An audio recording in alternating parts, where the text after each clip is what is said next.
কাম হইতাছে না। ব্যাপার কি?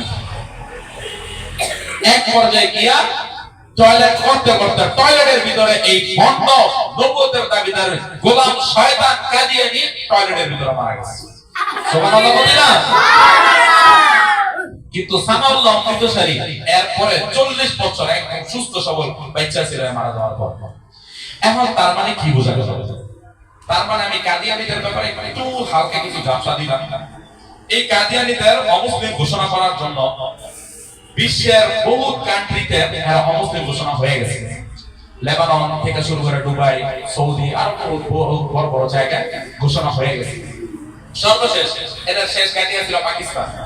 এই পাকিস্তানের ভিতরেও 10,000 শহীদের বিনিময়, কয় হাজার?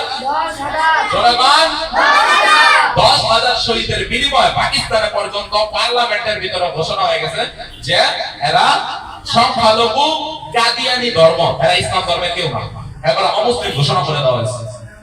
এখন আমরাও কই আমাদের এত গালি দিচ্ছে, আমরা সহ্য করে নিছি। আমাদের নবীর গালি দিচ্ছে, তারপরও সহ্য করে নিছি। যদিও আগে কল্লা আলাদা উচিত ছিল। আমরা বাঙালি মুসলমান, আমরা সহজ সরল মুসলমান। আমরা কোন সময় চাই না তার লগে মারামারি কাটাকাটি। আমাদের দেশে হিন্দু আছে না? এই কথা বল, হিন্দু আছে নি? বৌদ্ধ আছে?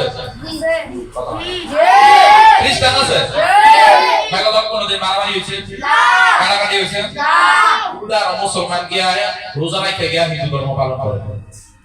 বুঝছ না? এত আমরা দয়াবান কি কইতে হবে? তো ওইদিকে না যাই, তা এত দয়াশীল আমরা।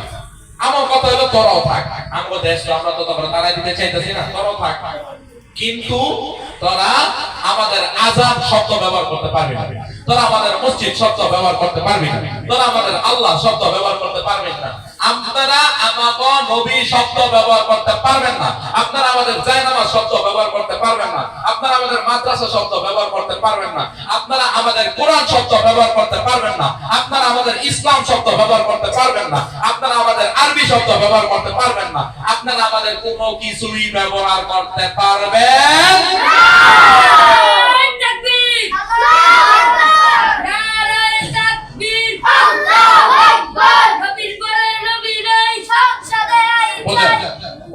শেষ পর্যায়ে আমি যে কথা বলি, এরা বাংলাদেশে থাকবো, আমরা না করি না, কিন্তু এরা বর্তমানে পঞ্চগড়ের ভিতরে ইস্তেমা তৈরি করছে।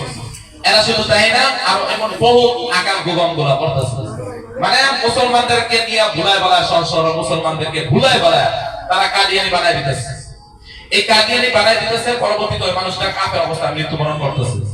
তারা সরসর মুসলমানদের কাছে নিজের মেয়েদেরকে বিয়ে দিতেছে, বা ছেলেদের মেয়েদেরকে, মানে সরসর মুসলমান ওনাদের মেয়েদেরকে ওই কাদিয়ানি ধর্মের লোকদের কাছে বিয়ে দিতেছে, কারণ মুসলমান মনে করছে। শেষ পর্যায়ে তারা কাদিয়ানি হয়েছে।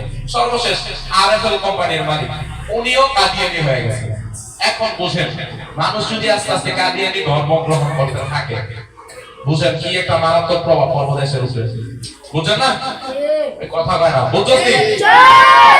আমাদের কথা হইলো, আমরা কোনো রক্ত চাই না, আমরা কোনো হানাহানি চাই না, আমরা কোনো মারামারি চাই না, আমরা কোনো কাহিনী চাই না। আমাকে কথা বলায় বলায় আমাকে একটু প্রয়োগ সরকার, যাতে করে কাদিয়ানিরা অমুসলিম। আমরা সংসদে একটা আইন চাই, কি চাই? আমরা সংবিধানে একটা আইন চাই, কাদিয়ানিরা অমুসলিম সংখ্যালঘু অমুসলিম করে দেবে, এরা আমাদের কোনো কিছু ব্যবহার করতে পারবো না। অর্থাৎ কেন? আমি কিন্তু প্রমাণও দিচ্ছি, যারা নবুয়ত প্রমাণ করে, নবুয়ত মানে না, তারা কাফের। তাদের সাথে বিয়ে দেওয়া জায়েজ নাই, তাদের সাথে চলাফেরা জায়েজ নাই, সব বাদ। তাদের সাথে কথা বলা জায়েজ নাই। এমন আবার এত কঠিন না, মানে কি এক কথায় তাদের যে ইসলাম ধর্মের যে নাম নিয়ে তারা ধোঁকাগুলা দিতেছে, এগুলো সব বাদ দিতে হবে। আর সংসদে একটা আইন পাস করতে হবে। এই দুইটা দাবি আমি বিশেষ করে আমি এই জায়গা থেকে বলতে চাইতেছি, ঠিক আছে? যে দুইটা দাবি, তারা আমাদের কোনো কিছু ব্যবহার করতে পারবো না, কোনো নাম ব্যবহার করতে পারবো না, আর তারা কি কাফের। তারা কি কাদিয়ানীরা? কাদিয়ানীরা